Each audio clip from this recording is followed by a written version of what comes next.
Olá pessoal, tudo bom? Ótimo! Bem-vindos ao canal Falas do Henrique, que sou eu.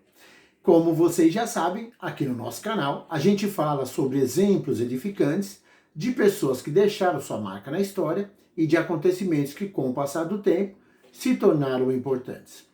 Continuando então o livro Bezerra de Menezes, O Médico dos Pobres, a gente vai contar hoje o seguinte. Bom, no ano de 1851, com 20 anos de idade, o jovem Adolfo Bezerra de Menezes desembarcou no navio na Guanabara, sem nenhum amigo e sem nenhum conhecido sequer, mas cheio de esperança e de sonhos. E realmente os anos de estudante dele não foram nada fáceis. Entre 1851 e 1856, foram de aprendizados, esses anos foram para ele de aprendizado, e foram coroados de bastante sucesso. Porém, também foram anos de sacrifício e de renúncia. E uma única coisa que sempre motivou o estudante pobre foi a vontade de vencer. Para os colegas dele, ele parecia uma pessoa esquisita, tinha um temperamento esquisito. Ele, às vezes, era até arredio com as pessoas que estavam à volta dele, né? Por quê? Porque ele sempre preferia o isolamento, ele sempre preferia o sossego. Pensando melhor, eu acho que nada é por acaso. E isso até para ele desenvolver um espírito de pensador dele, né? E também ele aproveitava essas reclusões para os estudos dele e para meditações, que ele fazia bastante isso. Na parte de religião, ele ainda não tinha uma definição. Por quê?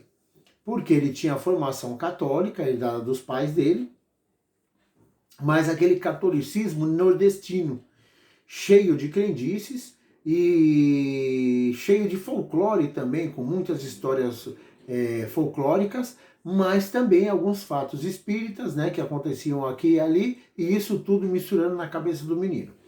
Na verdade, ele acreditava em tudo, né, e acabava sentindo medo.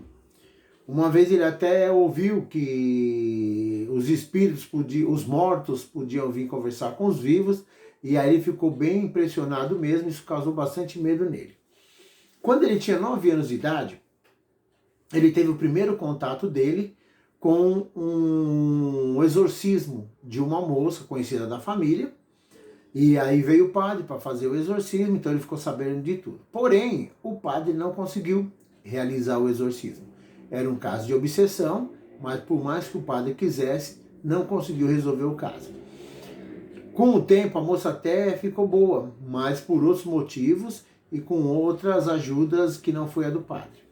Então, baseado no que ele acreditava, na formação dele e no que ele viu, isso gerou na cabeça dele a primeira dúvida sobre a eficácia dos métodos usados naquela religião e sobre a eficácia da própria religião. Voltando então à época de estudos.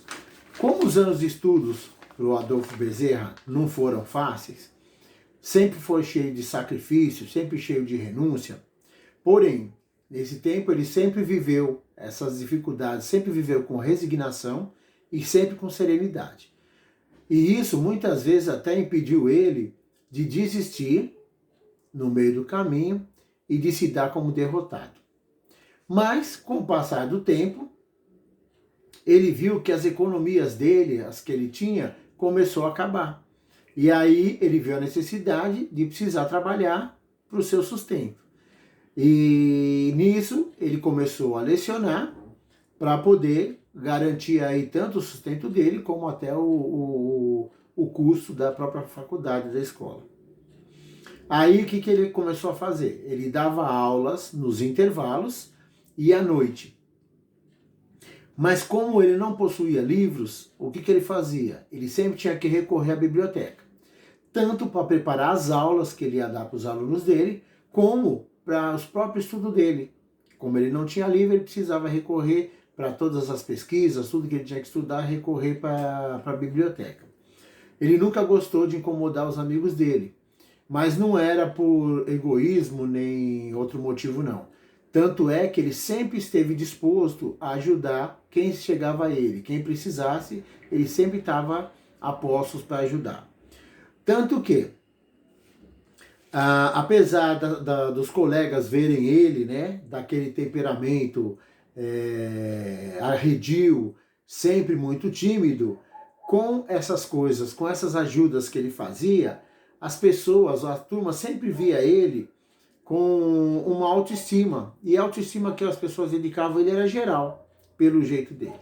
E com isso, com o passar do tempo, com esse jeito dele, as pessoas, os colegas, principalmente, começaram a enxergar o Adolfo Bezerra como uma espécie de conselheiro.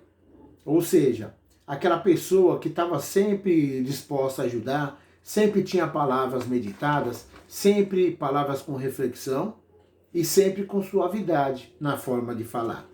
E aí essa turma, sempre que podia, ficava ouvindo ele em silêncio e com muita admiração. Então é isso aí, pessoal. Espero que vocês tenham gostado. Se você gostou, clica aí no joinha para ficar sabendo, tá bom? É legal.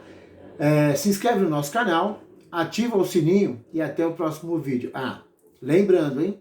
Sempre aproveite as coisas boas que possam melhorar a sua vida. Tudo de bom, muita luz!